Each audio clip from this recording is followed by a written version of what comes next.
nuestra esperada sección de salud mental. Nuestro psiquiatra, el doctor José Miguel Gómez, nos trae el tema: ¿cómo reconocer el trastorno bipolar? Buen día, doctor. Buenos días. ¿Cómo están ustedes? Buenos días, lo extrañamos por aquí, doctor. Sí, estaba en un congreso en Mar del Plata, Argentina. Oh, Argentina. Me fue muy bien. La Argentina de hoy. La disfruté mucho. Que no es la de ayer. Participé con mis libros, vendí mis libros y estuve en Buenos Aires 4 días con mi hija Ana Patricia, que está haciendo neurología en Buenos Aires. Entonces la aproveché 4 días para sacarla y llevarla al show de tango y llevarla a las calles y montarla en el bus turístico y a Tigre, que es una ciudad lindísima. Ay, sí. La disfrutamos mucho. Fue algo familiar, algo de cultura y algo de congreso de actualización. El trastorno... Usted no da puntada sin hilo, doctor. Si usted va a hacer un viaje de familia, aprovecha. Correcto. Y hace un poquito de todo. El trastorno bipolar, eso refiere como 2 polos. Sí, así es. El tema hoy lo hablamos mucho porque en ese mismo congreso se hizo una dinámica interesante, una plenaria en la mañana entera discutiendo sobre bipolaridad, aunque era mucho enfocado a psicofármacos.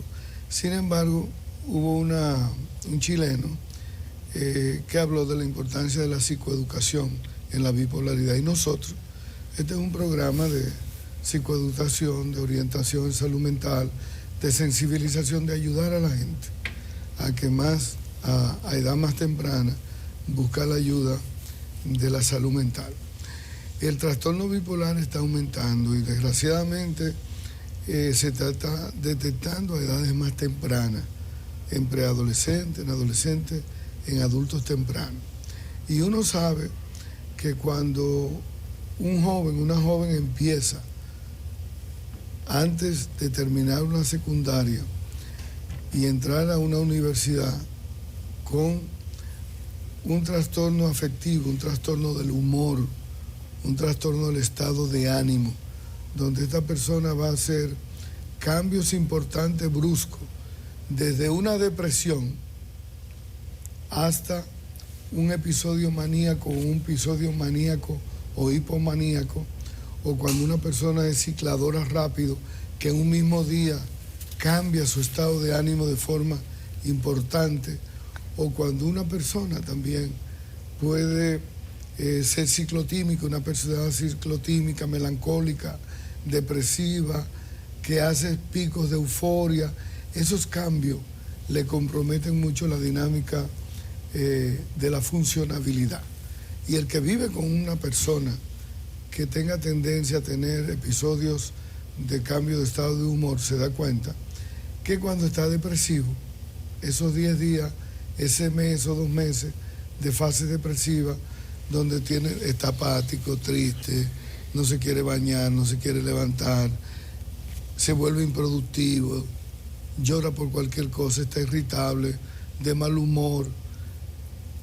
Y luego, de pronto esa misma persona, en otro mes, viene muy dinámico, muy emprendedor, habla mucho, no duerme, está irritable, es pleitista, y comienza a regalar cosas, a cambiar, a bañarse mucho, a vestirse, a ser extravagante, queriendo tener una hiperactividad sexual más de lo abundante. Uno dice, pero ¿qué le pasa? ¿Por qué es que cambia tanto este estado de ánimo? A eso es lo que le llamamos trastorno bipolar, que está clasificado bipolar 1, que es el que hace la fase maníaca, que tiene delirio, alucinaciones, que hace depresión. Está el bipolar 2, que es el que hace episodios depresivos prolongados, con episodios hipomaníacos, pero sin llegar a delirio y alucinaciones. Está el ciclador rápido, que es la persona que en un mismo día, en una misma semana, cambia mucho y vive como subiendo y bajando, nunca está optímico, estable. A eso es que hablamos, Nelson, de trastorno bipolar. Doctor, hablemos del momento en el que se debe identificar y cómo abordar el trastorno bipolar desde su especialidad, por supuesto. ¿Cuál es el mejor momento para diagnosticar un trastorno de bipolaridad? Habrán etapas en la vida en las que serán quizás hasta más difícil, porque, por ejemplo, en una etapa como la adolescencia, será complejo quizás un diagnóstico de bipolaridad, dado también los cambios que las propias hormonas traen consigo en esa etapa de la vida. Entonces, ayúdenos a comprenderlo. Así es. En la adolescencia, lo que debuta más es con la depresión. Y a veces uno va a adolescente muy deprimido y piensa, bueno, es una depresión mayor, y a veces se comete el error que se le da un antidepresivo. El antidepresivo le hace un switch y luego viene hipomaníaco, muy alegre. Y la familia dice, pero ahora está muy alegre, está muy intenso, se ríe mucho, está muy activo. Me preocupa más como estaba antes. Y uno se da cuenta por experiencia de que el antidepresivo fue el que disparó. Entonces hay que quitarle el antidepresivo, hay que ponerle un estabilizador del estado de ánimo. Pero en otros casos... ¿Cuál es la diferencia, doctor? Bueno, de un antidepresivo y un estabilizador que del el estado de ánimo. antidepresivo te mejora la fase de la depresión, ¿verdad? Y te saca de la depresión, como la gente dice, y resuelve el problema del estado de ánimo deprimido. Pero en los pacientes bipolares que lo hagan en euforia, el antidepresivo no detiene ese cambio de humor, es decir, no incide como estabilizador en los neurotransmisores que son los que tienen el compromiso de los cambios de switch entre un estado de ánimo. Entonces el antidepresivo ni te evita que te deprima, ni te evita que te ponga maníaco. Controla, estabiliza tu estado de ánimo. La otra fase es la preocupación del incremento del abuso de droga en la población joven. Y ese es un disparador en muchos jóvenes cuando empiezan a debutar con marihuana, con cocaína, con anfetaminas, con alcohol, que uno ve que luego de ahí el adolescente se disparó con una crisis maníaca, una fase bipolar. Tenía una condición biológica, por supuesto, pero esa predisposición de la incidencia de la toma de alcohol o de droga dispara y hace el pronóstico que aparezca mucho más temprano la fase aguda. La otra condición que a uno le preocupa mucho en la bipolaridad es que a más temprana edad se hace el diagnóstico y se pone un tratamiento, mejor funcionabilidad. Es decir, puede terminar sus estudios, puede casarse, puede trabajar, puede funcionar con su medicación, con su ayuda psicoterapéutica. El pronóstico se hace peor cuando más temprana aparece la enfermedad, no se hace el diagnóstico, no tiene tratamiento, la persona no puede terminar la universidad, no puede mantener un trabajo por mucho tiempo, se le dificulta conseguir pareja, construir una familia. Entonces ya cuando llega a los 40, a los 45, con esta enfermedad, que es una enfermedad que no se cura, que es recurrente, que es crónica, y que de tener mejor calidad y calidez de vida es con un tratamiento adecuado y una buena fiscalización.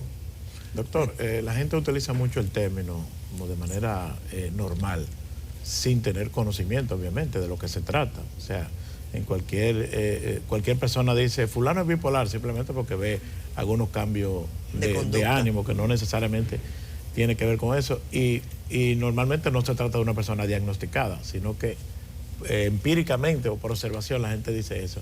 ¿Cómo se ha hablado? Sí, sí. Y usted comenzó diciendo que ha aumentado, que me parece que se refería al país, que ha aumentado la incidencia. ¿Hay alguna idea de por dónde anda? Mira, mundialmente se estima que el 2.5 de las personas van a tener una predisposición a debutar en cualquier momento de su vida con un trastorno bipolar. Producto del estrés, del abuso de sustancias, eso ha aumentado mucho más. En República Dominicana tiene que andar por igual. El problema es el estigma. Como se ha hecho película, como hay tantos artistas, hay muchísimos artistas creativos con trastorno bipolar en el cine, ¿verdad? Y artistas. Entonces la enfermedad, a través de los medios, también se ha conocido y se ha divulgado. Y hay mucha gente que cuando alguna amiga o amigo tiene cambio de humor, le dice de forma discriminativa, estigmatizante, tú eres bipolar. Y evidentemente eso es un calificativo denigrante que estigmatiza a la persona y que limita la salud mental de una persona. que antes se le decía lunático, antes se le decía que cambiaba de humor, mecha corta, irritabilidad. Hoy en día no, se sabe que esta es una enfermedad que se trata y que se puede controlar con tratamiento y buena fiscalización. Bueno, escuchándolo hablar a usted, me inscribo en la línea de Dr. Marte. Yo tengo unas nociones de práctica de lo que es una persona con trastorno bipolar, de la mansedumbre a la irritabilidad, ya que usted lo menciona. Pero puede resultar peligroso, porque yo conozco bipolares que cuando se irritan pierden el sentido de la prudencia.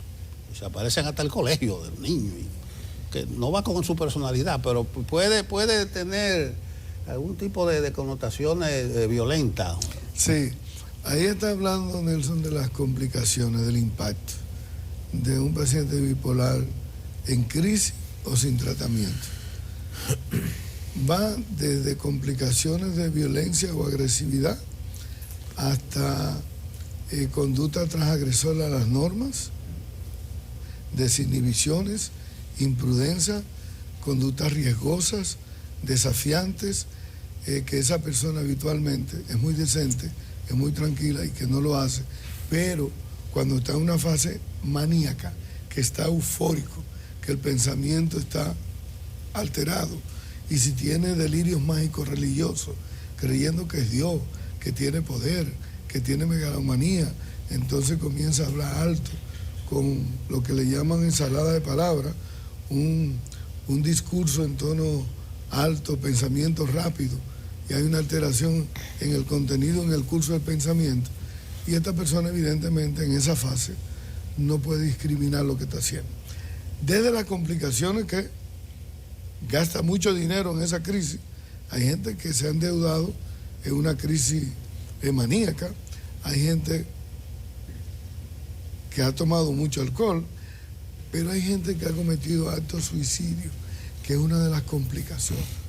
Cuando el paciente pasa de etapas depresivas a etapas hipomaníacas, donde siente que ha hecho cosas que son vergonzosas y que alguien se las ha dicho, entonces le cae una serie de culpabilidad, y la persona, para no vivir con ese episodio, puede intentar contra su vida y puede cometer el suicidio, que es una de las complicaciones más severas del trastorno bipolar. Doctor, dice usted que hay personas que incluso pueden desarrollar o que hay cierta propensión al trastorno de la bipolaridad. La pregunta es si se nace bipolar o si las personas pasan a ser bipolares. ¿Qué condiciones se establecen en nuestro cerebro? Es un asunto hasta químico, imagino yo. Katy, es una enfermedad de un componente heredofamiliar importante. Cuando es un miembro de la familia, es la mamá, es un 25%. Cuando aparecen dos factores genéticos, una abuela, una mamá, un abuelo, un papá, ya se habla de un 50%. Entonces, siempre es importante en la evaluación preguntar eso importante que tú acabas de decir. ¿Hay alguien más en la familia que se deprime? Y hay familiares que te van a decir, sí, la abuelita se deprimía, la mamá, una hija, una tía intentó suicidarse. Es decir, en familias primarias tú encuentras personas que tienen 5 o 6 miembros de una familia con ese factor genético.